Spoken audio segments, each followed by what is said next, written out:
"You're still a joke," my dad said, sneering at me. At my graduation, I jingled my new house keys and said, "Laugh now." When I showed them the keys, their smiles disappeared. My dad's voice filled the theater as he mocked me. My mom stayed quiet, staring at the program in her hands. My older brother, David, nudged my sister, Patricia, and they smirked. I shouldn't have been surprised. They always made fun of me, no matter how hard I tried. My dad never respected me. My siblings liked to put me down. My mom said nothing, so why did I think tonight would be any different? Graduation should have been my moment. It was something I achieved on my own. No help from them, no encouragement, just me, proving I was worth something, but they laughed at it like it was a joke. Strangers stared at me, whispering, unsure of what was going on. No one stepped in to help. I didn't say anything back. I just smiled, pulled out the keys I'd been holding on to, and showed them. The laughter stopped. For the first time, my family went quiet. The only noise came from other graduates celebrating in the distance, but in our aisle, it was silent. My dad looked at the keys, his smile fading into a strange expression. David looked confused. Patricia kept looking at the keys and me, as if she didn't understand what was happening. "What's that?" my dad asked, still mocking but quieter. I spun the keys in my hand and said, "These? They unlock my new home."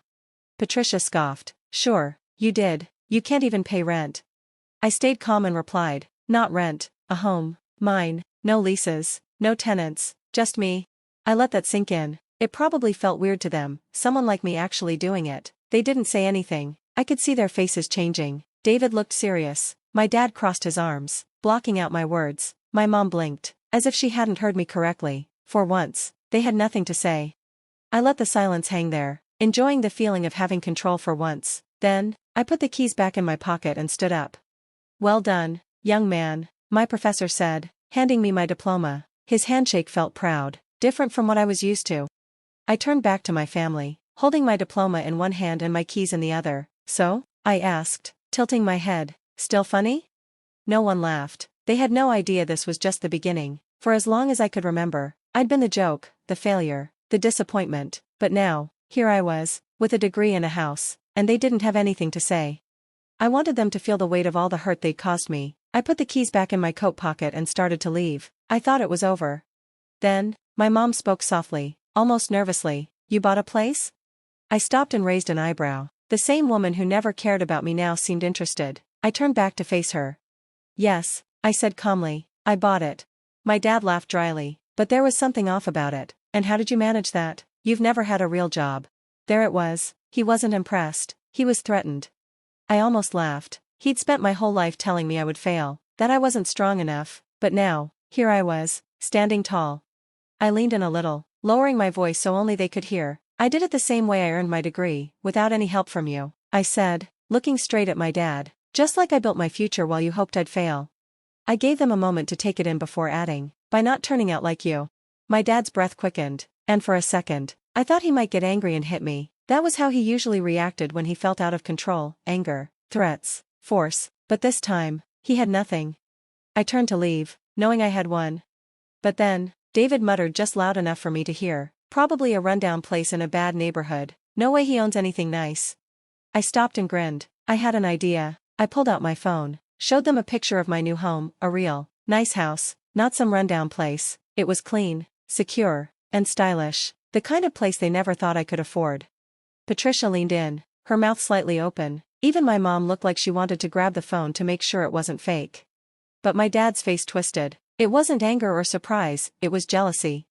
That's when I realized they didn't fully understand how much I had achieved. The jealousy grew on his face, thick and obvious. I'd seen that look before, whenever someone else got attention, but never for me, not until now.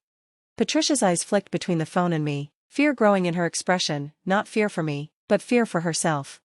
"You're lying," she said, trying to laugh, but it sounded fake. "You expect us to believe that you—" "Oh, but it's true," I said, cutting her off. I cut Patricia off, saying it calmly. "Funny thing is, I wasn't even planning on saying anything tonight. I just wanted to get my certificate and leave." I looked at David, who was clenching his jaw. "But then you had to speak up, and now—" I sighed and shook my head. "Now, I have to say it." My dad's fist tightened on his leg. "Enough with the games," he snapped. "If you've got something to say, just say it." I'd been waiting for him to say that. I put my phone away, straightened up, and smiled. "All right, let's do this." I looked at each of their faces as their smirks started to fade. Father, I said calmly, did you really think I wouldn't find out about the secret loan? His face went pale. I had hit the mark. Patricia's mouth dropped open. David looked back and forth between us. What's happening? He asked. Quiet, David, Dad ordered, his voice cracking. I kept going, watching the panic build. The loan you took out on the house last winter, the one you didn't tell Mom about. Mom turned to him so fast, I thought she'd hurt her neck. Excuse me? She whispered. I saw the realization hit her. She looked horrified. You were gambling with borrowed money, weren't you? I said smoothly. You got too deep and tied the house into it instead of dealing with the mess. I tilted my head, pretending to feel sorry for him. And now you're drowning in it. You arrogant, he growled, his face burning with anger. I raised a finger, and he stopped. We're just getting started, I said, turning to Patricia. She went pale. Don't you dare. But I must, I said, tapping my cheek. Isn't it funny how people overshare online? Makes finding secrets so easy. Patricia's throat tightened. You really thought nobody would notice your spending? I said, amused. Expensive trips, designer bags, nights out, all on a teacher's salary, quite impressive. My grin grew wider, unless, of course, it wasn't your paycheck paying for all that. Her lips quivered. Mom, I said, glancing at her, maybe it's time you ask Patricia where all the extra money really came from. Patricia's breathing quickened. That's not true, she snapped. Without saying anything, I pulled up a screenshot on my phone. Funny, I said, showing the screen. These transaction logs show you've been quietly taking money from Mom's savings for 2 years. Mom covered her mouth in shock. What? David murmured, looking uncomfortable. Patricia jumped up. You had no right to look at my financial records, that's illegal. I shrugged. Not if Mom's the main account holder, and lucky for me, she is. The room was thick with tension. Mom stared at Patricia, then at Dad, disbelief all over her face. Is this true? She asked quietly. Patricia didn't answer, and Dad didn't defend her. David? Mom asked. He stayed silent, slowly shaking his head. I turned to him. Funny how quiet you are, I said, guess it's because you already knew the truth. He looked up, startled.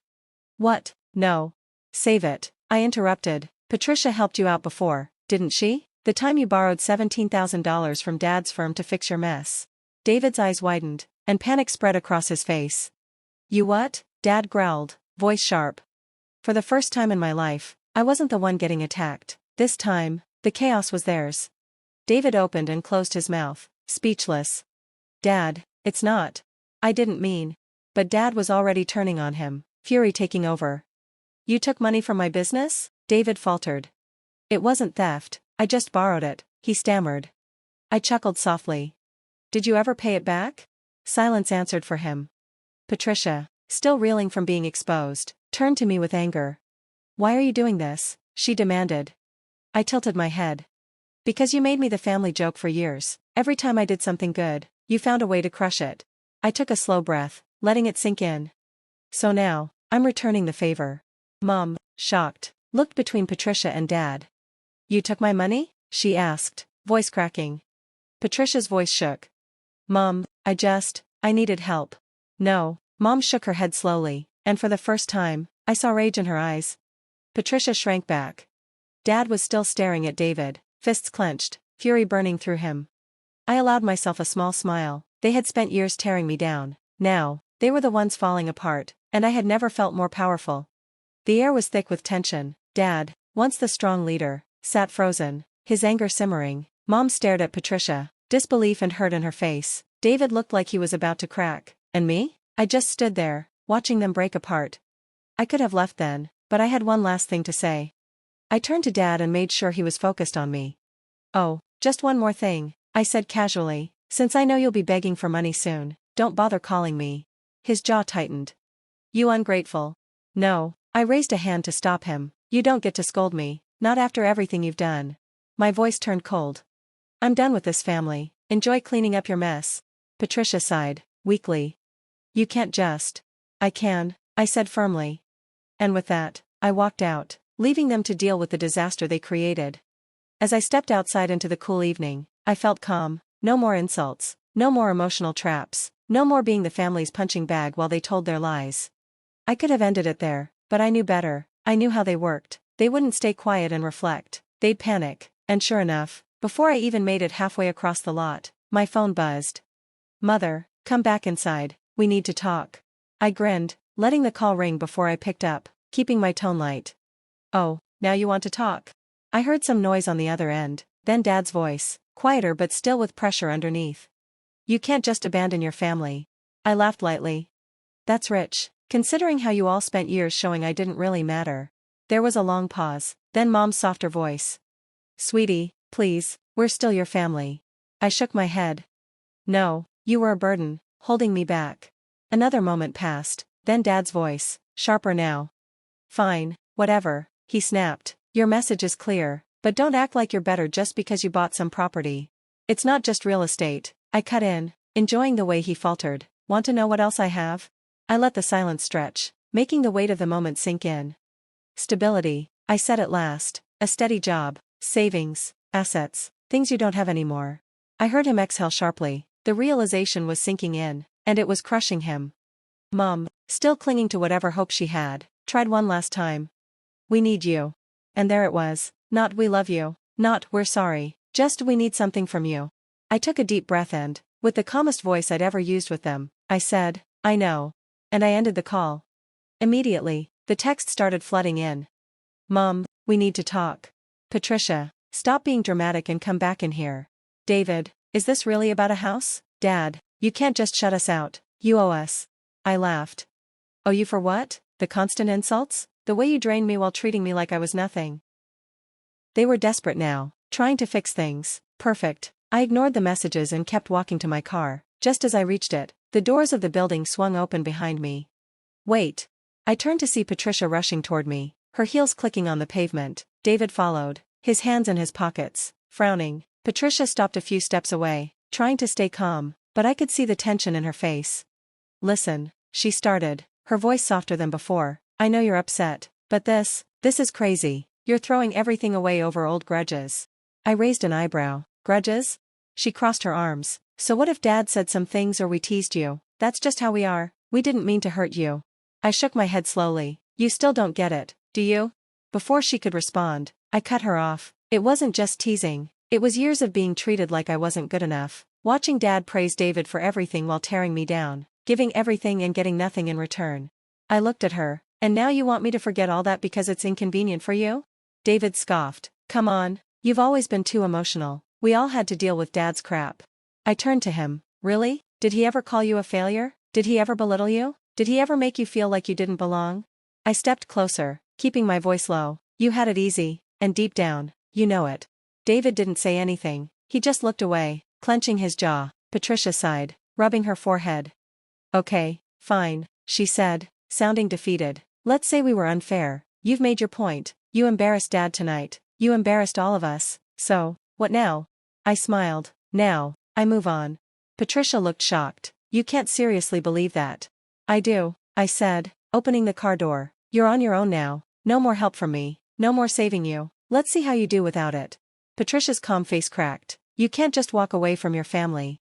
I looked at her one last time. Just watch me. Then I got into the car and drove off, leaving them behind. I didn't even look at my phone. I knew it would be full of messages, please, guilt trips, maybe even a few nasty ones. None of it mattered. For the first time, they needed something, and I wasn't playing their game anymore. When I arrived at my new home, I sat in the car for a moment, taking it all in. It was mine, quiet, untouched by their drama. No insults, no criticism, peaceful. I walked inside, locked the door, and took a moment to just breathe. Then my phone vibrated. I sighed, pulled it out, and saw my mom's name on the screen. I let it ring a couple of times before answering. Hello? There was a pause, then her voice, barely above a whisper. Darling, I'm sorry for what happened. I almost laughed. Sorry? For what, exactly? She whispered. For how we treated you. For what your father said to you. I should have stepped in. I should have. Her voice cracked. I'm afraid I'm losing you. I leaned against the counter, keeping my tone even. Funny, I said. That fear didn't exist when he humiliated me in front of everyone. She sucked in a breath. That was a bad decision. He didn't just make a bad decision. I interrupted. He meant every word. Mom, he always has. I let out a slow breath, my voice cold. And you just stood there and let it happen. There was silence. Finally, she asked, can this be fixed? I closed my eyes. Could time be turned back? Could he undo the damage he caused? Could my brother and sister erase all the hurt? Some wounds don't heal.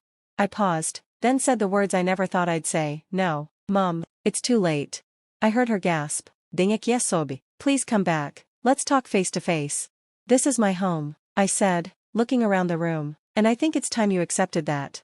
Before she could say anything else, I ended the call. I stood there for a moment, holding the phone, feeling the weight of what I'd just done. Then I put it down and looked around. This was mine, my space, my fresh start. No more seeking their approval, no more trying to meet their expectations. For the first time, I felt free. I walked outside and stood in the cool evening air, feeling the breeze on my skin. It was a feeling I hadn't had in years, and as I stood there, a small but confident smile crossed my face, because for the first time, I had one.